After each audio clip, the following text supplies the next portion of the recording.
Ashley, Hey there, how's it going? good. I'm so appreciative of your taking 10 or 15 minutes or whatever and joining us because I know that your plate is so full, but you are the pro.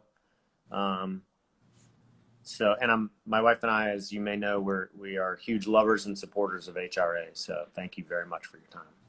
Yeah, no problem. I just saw your snoozing dog over there. He looks very comfy. Look at this dude. He's up. He's on the move. What's his name? His name is Hurley, Cute. and he came from the Humane Rescue or Humane Society of Henry County, Georgia, just outside of Atlanta. Oh, very cool. And I had just lost my pet, Soleil, Miss Soleil, after 15 years. And when you're going through a period of mourning, you're not thinking about any other animals. And I was going to Home Depot maybe a month after she passed, and I look over to my right, and they were doing an adoption fair, and I was like, all right, I'm just going to go over there.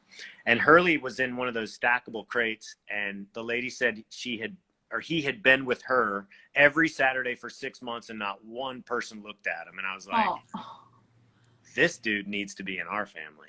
yeah, that's awesome. So let's talk about animals and how are they doing. So the way you guys have pivoted for the COVID-19 is to take all the animals out of your facility. Is that correct? And put them with fosters? So once we decide that an animal can be available for adoption, they are going straight to a foster home before we make them actually available, like on our website. Okay. Yeah, so we do still have animals at our shelters, but those are animals that are, on various like stray hold or getting some medical treatment or behavior treatment or something like that before they're actually ready to go. Okay. But then once they're ready to go, they're going straight to a foster home.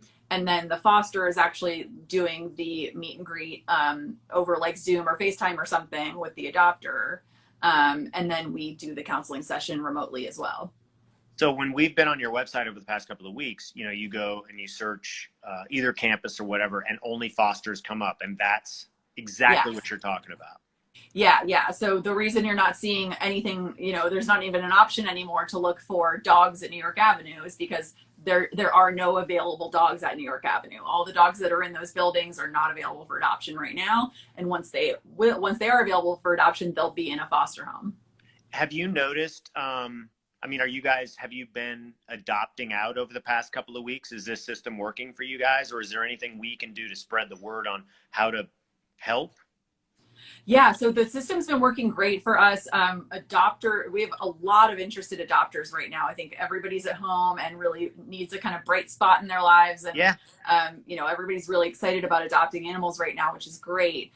We're getting a lot of, our fosters are just inundated with so much interest for these guys, which is just really a lovely problem to have. And the system's working out great. I think right now, the major way to help is just to, keep the word out about rescue animals. If anyone's interested in donating to Humane Rescue Alliance, that's always a really great way to support us. We're doing great right now. I love hearing that. And my wife and I have never fostered. We are considering it, but we have three, we call them rascals, the three rascals in our family right now. And it's like, oh, should we bring another one in? But I will say that the fact that your team of fosters is doing what they're doing right now is pretty incredible. Like there's a lot of heavy lifting, and I would think a lot of emotional taxation going on too, because they're in the, they're the ones that are doing the Zoom meet and greets. And if it's working, I don't know. I love hearing that. Yeah. We had this huge explosion of interest in foster, like right when this crisis started. And that's been really wonderful too. I mean, we've still got hundreds of people like waiting for foster animals, and anyone who's interested in fostering can always go to our website and sign up there. There's a bit of a wait right now because our intake has gone down, which was surprising to us. But so we're kind of slowly working through that list of interested fosters, and that's always awesome to have extra resources there. So they've been really great. Our foster team has been working overtime and in overdrive to get these animals out quickly.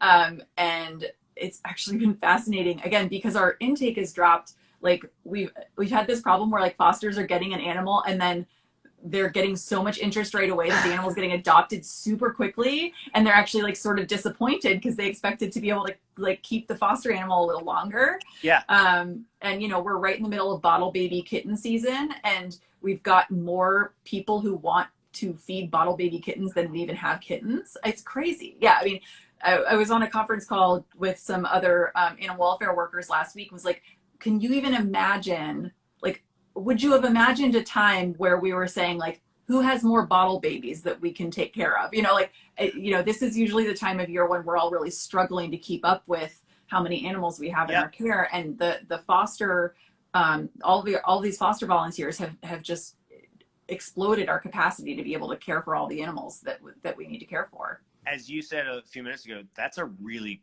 good problem to have. Yeah. Like, I love hearing that. And first of all, and also I stutter when I get excited.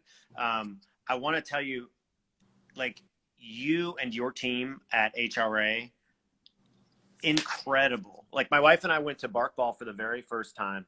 We did not bring our dogs because I was like, I don't know, blah, blah, blah. And like, you guys were so able to handle everything, and it was incredible, and a lot of money was raised, and it was fun. We're also we're gonna do Meow DC, I think, this Saturday, some online trivia.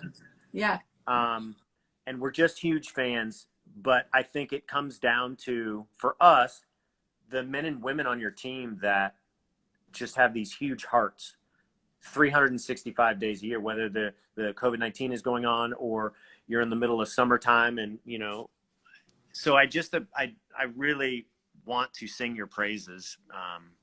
It's incredible is what it is. Yeah, we've got some really awesome people on this team. I mean, this organization is full of some really, you know, obviously compassionate and caring people who care about animals, which is wonderful. And that's obviously, like, we kind of self-select for that. But I mean, really just whip smart, talented, creative.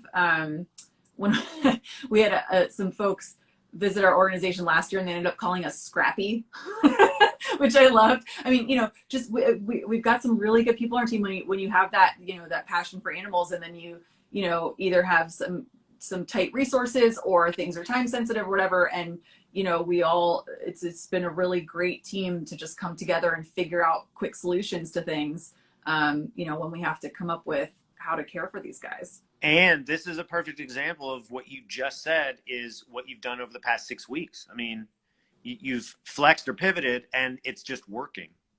Yeah, it's been great. I mean, you know, we had some creative troubleshooting along the way. Technology always throws a couple of curveballs at you. But yeah, it's worked out great. I mean, the adoption counselors on our team have just been amazing. They, you know, especially the first week of this thing. Oh my gosh, I sent them probably 4 different process documents. You know, like okay, this is the way this is going to work today. Don't memorize this. It's probably not going to be the same tomorrow. You know, and like, just follow this for now.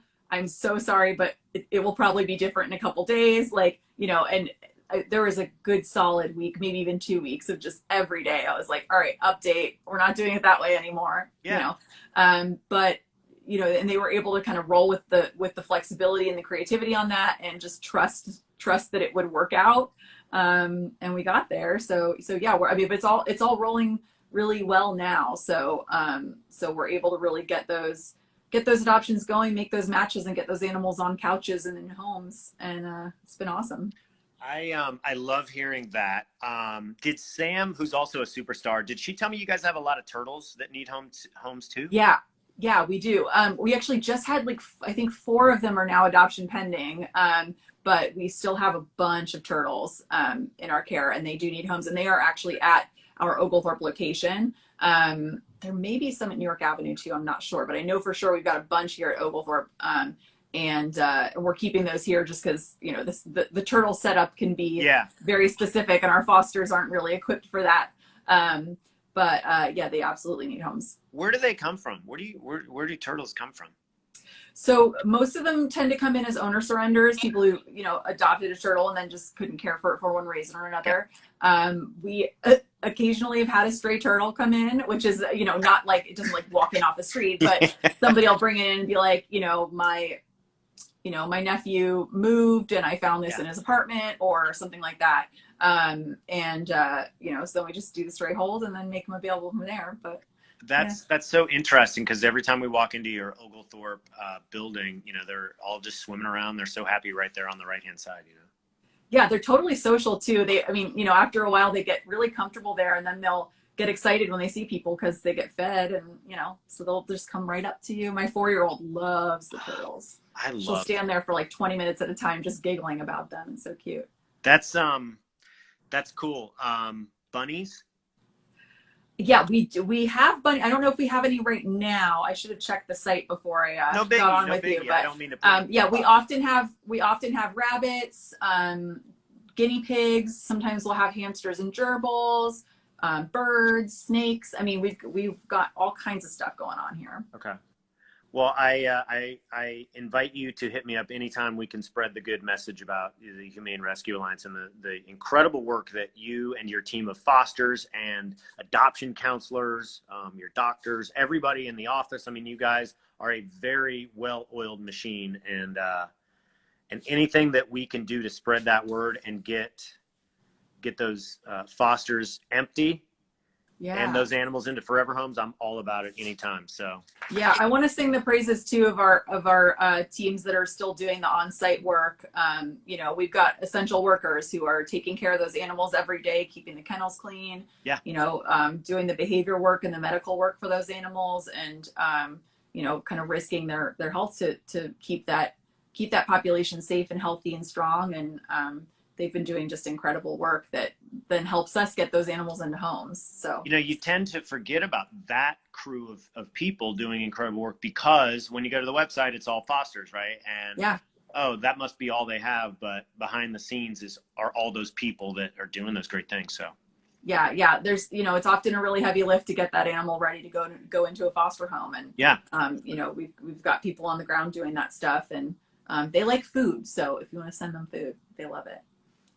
That's a great tip. And Ashley, you're awesome. And thank you for just carving out a little bit of your time.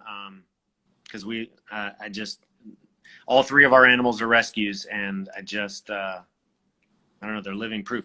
Just real quick. This is my Brown. She is a bit sleepy. Oh, she's just napping it out. That's all we're doing here is taking naps all day long.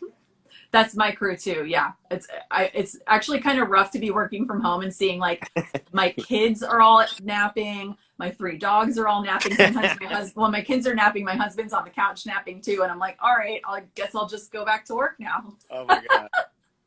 You're awesome. And let's connect again soon. And if you're into some trivia, we got Meow DC. We're going to be hosting on Saturday. That's awesome. Yeah. Take care. Cool. Ashley, thank you very much. Thanks. Bye. Bye.